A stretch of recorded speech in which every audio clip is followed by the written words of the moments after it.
hours later.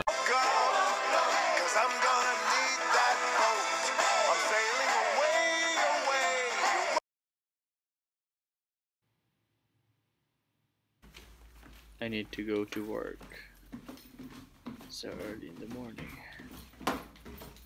Let's go. So, siguraduhin na before tayo pumunta sa kotse natin, dala natin yung susi. Kung hindi, siguradong malilate tayo. Tapos, siguradong nag-i-start din yung kotse mo kasi baka mamaya wala palang gas. Kaya di wow. Few inches later. Grabe, sobrang dumi ng kotse ko. I mean yung salamin. Grabe oh. Maybe it's your voice.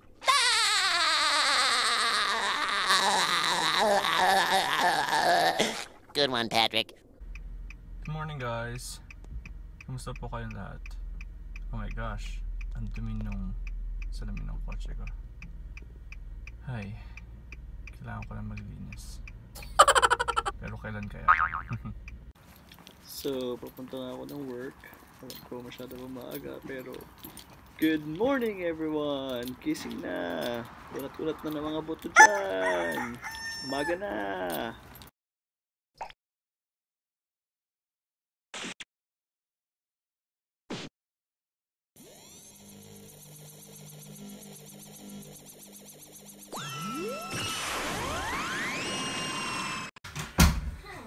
Grabe, hirap mag-aral, besh. Dami oh. Woo! Lunchtime guys, tuna, crackers and mandarin. One eternity later. Lunchtime guys.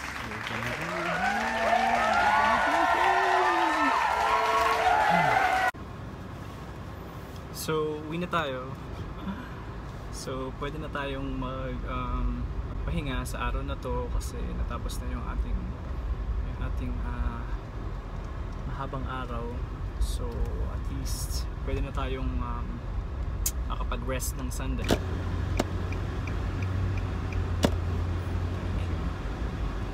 Oh my gosh, sobrang init talaga guys. So, ayan, medyo ba? Ano nga sabihin, hindi ko alam kung ano sabihin. Sobrang init dito sa New Zealand kapag yung summer season ay dumating. Kasi talagang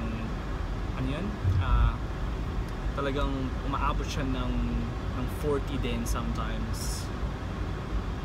40 ba? Yeah, tingin ko 40. Kaya parang wala rin siya pinagkaiba sa Philippines kapag sobrang init. So, yun lang. Tapos, ang kinagandahan lang dito is minsan lang yung dahil sa traffic, hindi ka naman masyado nag-stay ng matagal. So, ayun. So, medyo nakaka-survive ka naman kahit paano. Sana narinig niyo ako guys kasi medyo malakas yung aircon. So, tingin ko sarado ko na lang yung aircon. Kasi instead, buksan ko na lang yung mga bintana ako para marinig niyo ako. Ayun.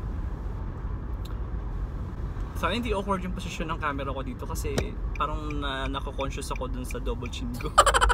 Ay, kaya dapat talaga nagda-diet tayo mga besh. Kasi dahil malaki ang ating pisngi. Let me open the other window para hindi tayo masyado nasusunod. Lagyan ko ng oil yung aking buhok. So kaya ganito. Sorry po. So dahan-dahan lang tayo sa pag-drive kasi ang ating mahiwagang cellphone ay bumabagsak kapag umaangat tayo at umihinto. So yan, kailangan lang tayo maghinay-hinay. So ayun. So we'll see. Pero kasi parang nako-cautious kasi talaga ako doon sa pwesto nitong camera ko kasi parang ang laki-laki ng mukha ko. Alam mo yun, na parang yung mukha mo ay sinasakop na yung buong yung buong screen. Kaya minsan gumaganon ako ng gumaganon. So ayun. So yan. So sana, which is kung panoorin nyo naman yung vlogs ko, mag-asawa naman kayo sa pagmumukhang to. Palagi nyo naman ako mapapanood kung sakali. Kaya yun. So guys, magbigay kayo ng mga gusto nyong ipagawa kasi I've been encouraging a lot of friends na pwede kong mai-invite para sa paggawa ng video katulad ng mga mukbang or things kasi alam niyo naman, this is the first time that we're doing videos. Not really first time, pero yeah, I mean like this is the first time I am attempting to have a YouTube vlog. Vlogging as a hobby now. Sana nga ma-push natin to ng bonggang-bongga at sana is alam mo yun, ma-maintain natin ang mga ganitong confidence sa sarili. Kasi minsan pag kino-compare ko yung galing ng iba sa pag-vlog, I always think na kasi siguro sa experience tsaka sa exposure nila sa mga tao at so far nag-e-enjoy naman yung mga tao sa panonood sa mga ginagawa nila, kaya siguro na maintain din nila yung kanilang pag-YouTube kasi dahil na nga rin siguro doon. Pero yun, sabi ko nga sa sarili ko,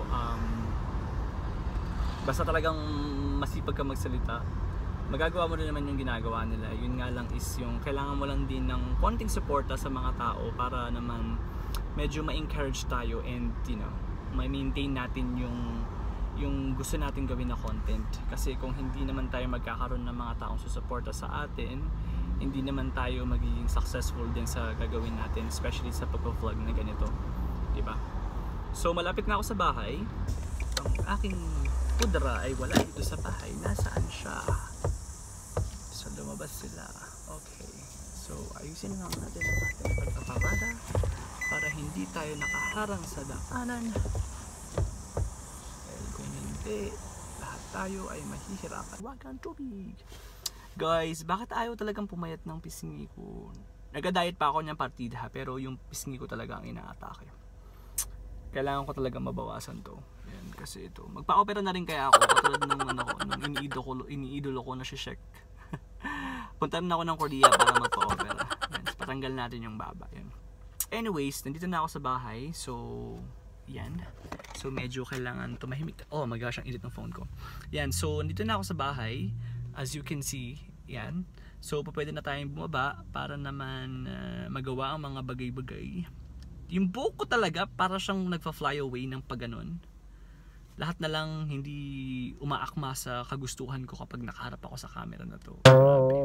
Sobrang hirap talaga mag-vlog. So, para sa lahat ng mga gustong mag-subscribe, subscribe lang kayo dyan ha. Kasi sana mag-comment kayo. Sana paramihin natin yung subscribers para mas marami tayong ma-post na video. So yun. Kasi talagang ipupush natin to. Ipupush natin ng pag-vlog. Kasi sayang naman din yung effort ng mga pinagagawa natin. Kapalan na natin yung mukha. Kasi hindi rin talaga siya ganun kadali.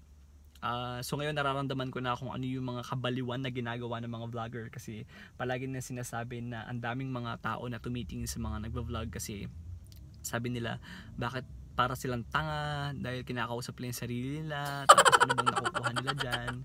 Pero ako kasi nai-enjoy ko yung mga ginagawa nila, mga efforts sa mga pag-edit, sa mga videos nila, kaya siguro talagang nagkakaroon talaga ako ng interest para mag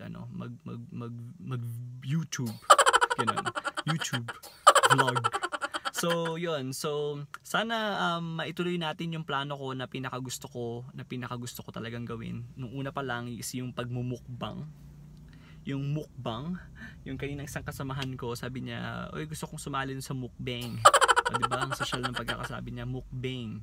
So, yeah, Pilipino siya pero medyo pagkaslang na siya, kaya yun. Pero yun, sana nga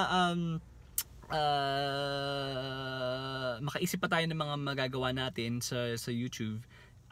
Hopefully sana mas ma-encourage ako mag-travel so I can feature some videos para mas makagawa tayo ng mas magagandang mga videos. Alam mo yun, yung mga ganun.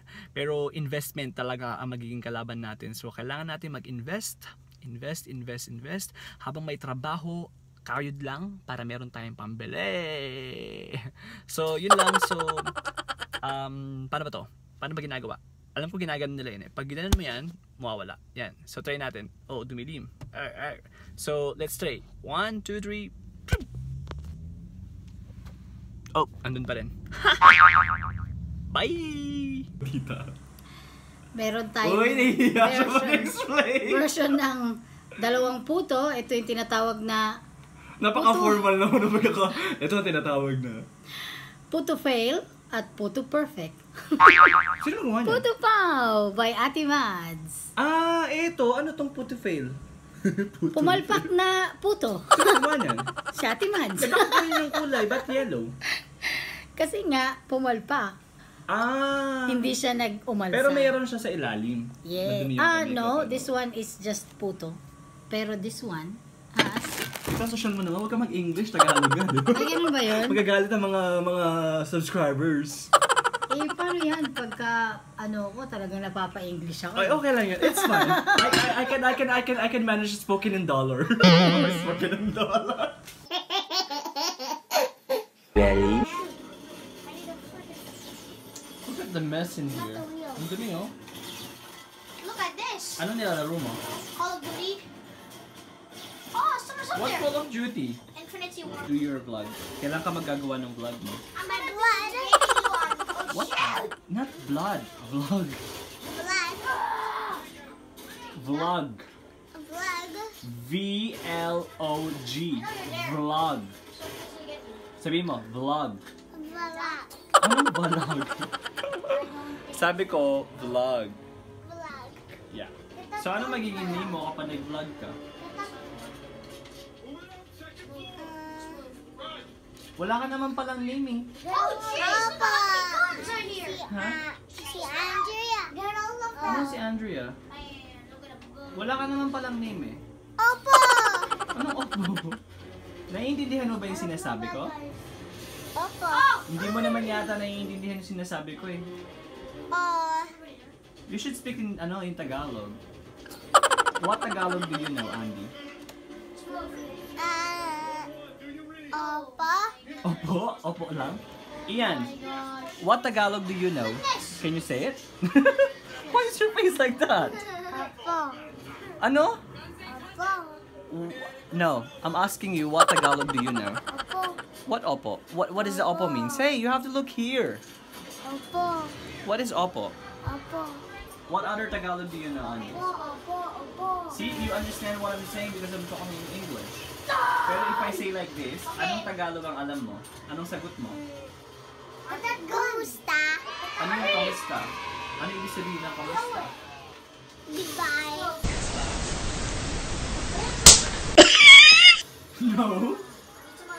Hello. No? Oh yeah, hello, kamusta? Yeah. Ano yung goodbye sa Tagalog? Salamat. No, thank you, salamat. Hindi ka marunong mag-Tagalog, paano ka mag-vlog niyan?